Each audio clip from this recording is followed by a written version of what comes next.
Good evening and welcome back to another episode of The Longing, where today we are going to be continuing to read Thus Spoke Zarathustra, Book 4. So, let's get going. Well, what of that? Where doth one at present learn better to wait than at courts, and the whole virtue of kings that hath remained unto them? Is it not called today ability to wait? Thus spake Zarathustra. Chapter 64. The Leech. And Zarathustra went thoughtfully on, further and lower down, through forests and past moory bottoms. As it happeneth, however, to every one who meditateth upon hard matters, he trod thereby unawares upon a man, and lo, there spurted into his face all at once a cry of pain, and 2 curses and 20 bad invectives, so that in his fright he raised his stick and also struck the trodden one. Immediately afterwards, however, he regained his composure, and his heart laughed at the folly he had just committed. "Pardon me," said he to the trodden one, who had got up enraged and had seated himself.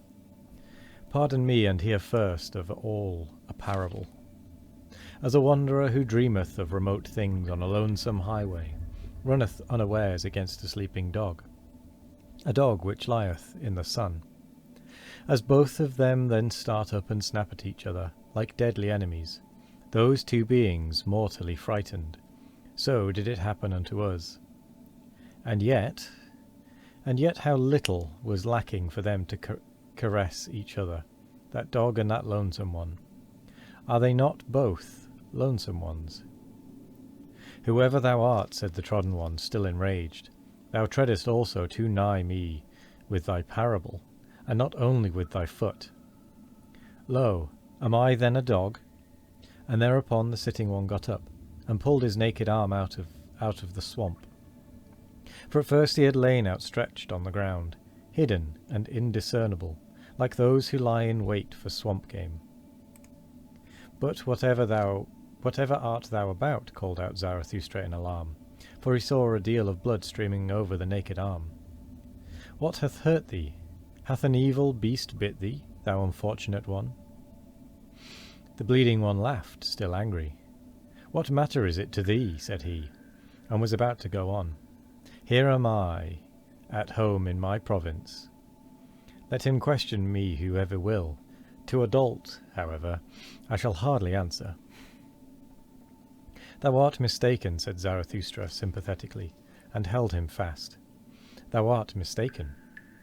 Here thou art not at home, but in my domain, and therein shall no one receive any hurt. Call me, however, what thou wilt. I am who I must be. I call myself Zarathustra.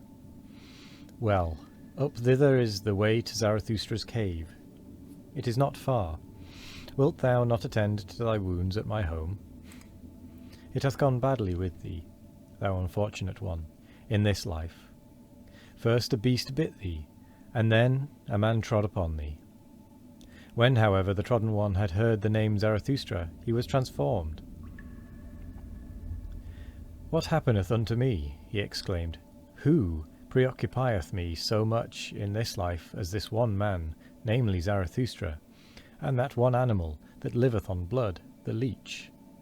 For the sake of the leech did I lie here by this swamp, like a fisher, and already had mine outstretched arm been bitten 10 times, when there biteth a still finer leech at my blood, Zarathustra himself. O happiness, O miracle! Praised be this day which enticed me into the swamp. Praised be the best, the livest cupping glass, that at present liveth. Praised be the great conscience leech, Zarathustra. Thus spake the trodden one, and Zarathustra rejoiced at his words in their refined, reverential style. Who art thou? Asked he, and gave him his hand. There is much to clear up and elucidate between us, but already methinketh pure clear day is dawning. I am the spiritually conscientious one, answered he who was asked, and in matters of the spirit it is difficult for any one to take it more rigorously, more restrictedly, and more severely than I, except him from whom I learnt it, Zarathustra himself. Better know nothing than half know many things. Better be a fool on one's own account than a sage on other people's approbation. I go to the basis. What matter if it be great or small, if it be called swamp or sky? A handbreadth of basis is enough for me, if it be actually basis and ground. A handbreadth of basis thereon can at one stand. In the true knowing knowledge there is nothing great and nothing small. Then thou art perhaps an expert on the leech, asked Zarathustra, and thou investigatest the leech to its ultimate basis, thou conscientious one. O Zarathustra, answered the trodden one, that would be something immense. How could I presume to do so? That, however, of which I am master and knower, is the brain of the leech. That is my world. And it is also a world. Forgive it, however, that my pride here findeth expression, for here I have not mine equal. Therefore, said I, here am I at home. How long have I investigated this one thing, the brain of the leech, so that here the slippery truth might no longer slip from me. Here is my domain. For the sake of this did I cast everything else aside. For the sake of this did everything else become indifferent to me, and close behind my knowledge lieth my black ignorance. My spiritual conscience requireth from me that it should be so, that I should know one thing, and not know all else. They are a loathing unto me, all the semi-spiritual, all the hazy, hovering, and visionary. Where mine honesty ceaseth, there am I blind, and want also to be blind. Where I want to know, however, there want I also to be honest, namely severe, rigorous, restricted, cruel, and inexorable. Because thou once saidest, O Zarathustra, spirit is life which itself cutteth into life, that led and allured me to thy doctrine, and verily with mine own blood have I increased mine own knowledge. As the evidence indicateth, broke in Zarathustra, for still was the blood flowing down the naked arm of the conscientious one, for there had 10 leeches bitten into it. O thou strange fellow, how much doth this very evidence teach me, namely thou thyself, and not all, perhaps might I pour into their rigorous ear. Well then, we part here, but I would fain find thee again. Up thither is the way to my cave. Tonight shalt thou there be my welcome guest. Fain would I also make amends to thy body for Zarathustra treading upon thee with his feet.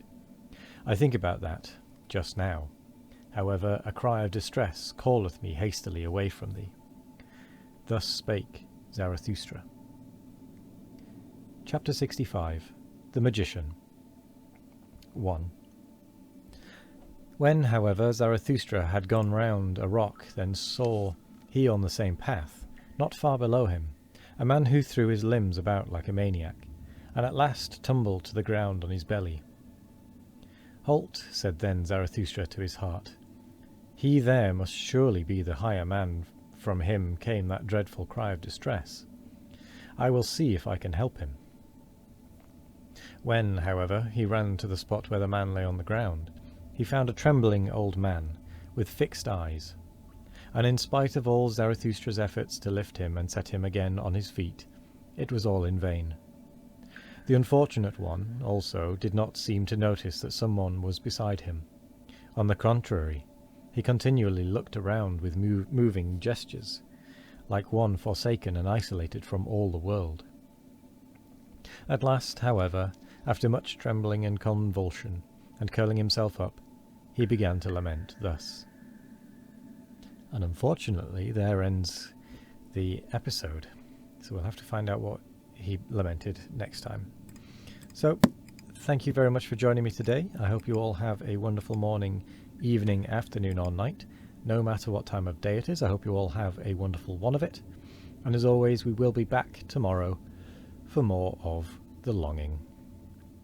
Goodbye.